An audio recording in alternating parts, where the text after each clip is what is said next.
Kenalkan, nama saya Jordan Ipu. Pada saat ini saya akan mempresentasikan atau menjelaskan secara singkat pada dan jelas mengenai komunikasi dalam organisasi. Yang pertama yaitu kita harus mengetahui apa itu komunikasi. Menurut saya komunikasi adalah suatu bentuk komunikasi atau suatu bentuk perbincangan antara dua orang atau lebih ataupun berkelompok yang menyiarkan atau menyampaikan ide atau gagasan demi dan untuk mencapai tujuan bersama. Pada saat ini kita akan bahas komunikasi dalam organisasi. Kalau komunikasi seperti itu berarti komunikasi dalam organisasi masih sama saja, tapi dilakukan dalam ruang lingkup pekerjaan atau organisasi, wadah ataupun lembaga. Seperti yang mungkin banyak kita temui, yaitu di tempat kerja, perusahaan, komunikasi dapat terjadi di situ antara karyawan, antara bawahan dan bos, atau atasan, atau bos dan bawahan atau karyawan. Dan semua itu ya untuk mencapai tujuan bersama yang sangat atau memuaskan hasil bersama dalam suatu perusahaan atau pekerjaan. Ada beberapa hal yang terkandung atau beberapa metode-metode proses, ada juga jenis-jenis bahkan unsur-unsur yang terkandung dalam komunikasi dalam organisasi. Yang pertama yang akan saya bahas itu proses komunikasi dalam organisasi. Terdapat proses ideasi, decoding, pengiriman, penerimaan, decoding, dan tindakan. Yang pertama, ideasi itu tahap pertama. Tahap pertama di mana dipandang sebagai proses pengiriman atau awal mula gagasan atau ide yang kita punya akan dikirimkan. Lalu decoding adalah suatu tahapan di mana kita menaruh simbol atau tanda baca atau kata sandi dalam surat atau pesan yang ada, dan kita masuk dalam proses pengiriman. Proses pengiriman yaitu mengirim pesan, lalu ada proses penerimaan itu menerima pesan, dan ada proses decoding. Proses decoding itu yang berarti pesan diterima, tapi kita menerima dengan cara kita melihat sandi dan simbol-simbol yang ada pada proses decoding tadi. Sedangkan proses tindakan, bagaimana ketika pesan semua sudah diterima, kita dapat menerima dan kita memiliki tindakannya itu kita dapat mungkin melihat kembali pesan, menanggapi pesan, atau menambahkan pesan jika pesan itu belum sempurna atau ada yang belum genap mungkin atau belum tersampaikan melalui pesan itu. Sedangkan pada saat ini kita masuk dalam jenis-jenis komunikasi. Jenis-jenis komunikasi itu ada vertikal, horizontal, internal, dan eksternal.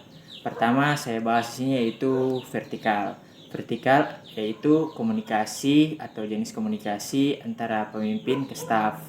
Jadi pemimpin di sini kalau bisa kita temui atau dalam kata lain bos. Di sini bos, yaitu dari bos ke karyawannya yang di bawah atau ke staf-stafnya. Yang selanjutnya jenis internal.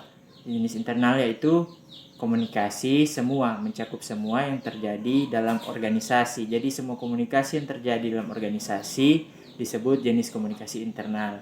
Sedangkan komunikasi horizontal yaitu sesuatu proses komunikasi yang terjadi antara sesama karyawan, hanya sama karyawan, tidak melibatkan seorang pemimpin. Sedangkan eksternal yaitu komunikasi yang terjadi antara perusahaan yang satu dengan perusahaan yang lainnya. Jadi kita di sini berbeda perusahaan atau dengan perusahaan yang luar.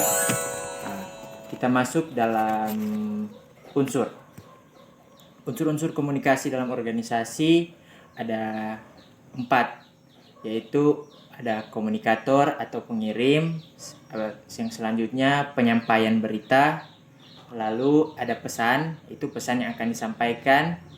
Lalu ada komunikan dia penerima. Kalau berbicara tadi pengirim, maksudnya di sini pengirim itu tidak hanya langsung seorang yang menerima pesan, tidak hanya langsung bisa misalkan lewat kata-kata atau berbicara secara langsung, tapi juga bisa dalam cara siaran atau melalui media seperti surat kabar, TV, radio, dan lain sebagainya. Lalu pesan ini ya apa yang akan kita kirim. Jadi pesan apa yang tadi akan disampaikan oleh komunikator, ini dia yaitu pesan. Yang selanjutnya itu tanggapan. Ketika menerima pesan ya tanggapan kita. Seperti yang tadi proses decoding. Jadi tanggapan kita apa? Seperti itu. Yang selanjutnya yaitu berbicara soal fungsi-fungsi komunikasi dalam organisasi, yaitu terdapat beberapa fungsi, yaitu ada fungsi informatif, fungsi regulatif, fungsi persuasif, dan fungsi integratif. Nah, kita mulai dari fungsi informatif. Fungsi informatif adalah fungsi yang awalnya dia mencakup sebuah sistem proses informasi. Jadi berbicara soal sistem, dia tergolong sistem proses informasi dalam komunikasi. Yang kedua, fungsi regulatif. Fungsi regulatif adalah mencakup peraturan dan pedoman-pedoman dalam organisasi atau dalam ruang lingkup pekerjaan. Yang ketiga, fungsi persuasif.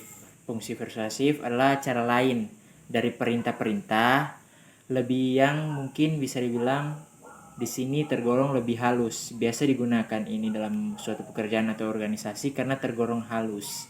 Perintah-perintah yang secara halus. Yang berikutnya yang terakhir yaitu fungsi integrasi. Fungsi integratif. Fungsi integratif adalah penyediaan saluran. Jadi di sini di mana fungsi ini adalah berfungsi untuk menyediakan atau mengurus saluran atau media dalam komunikasi. Sekian dari saya, terima kasih.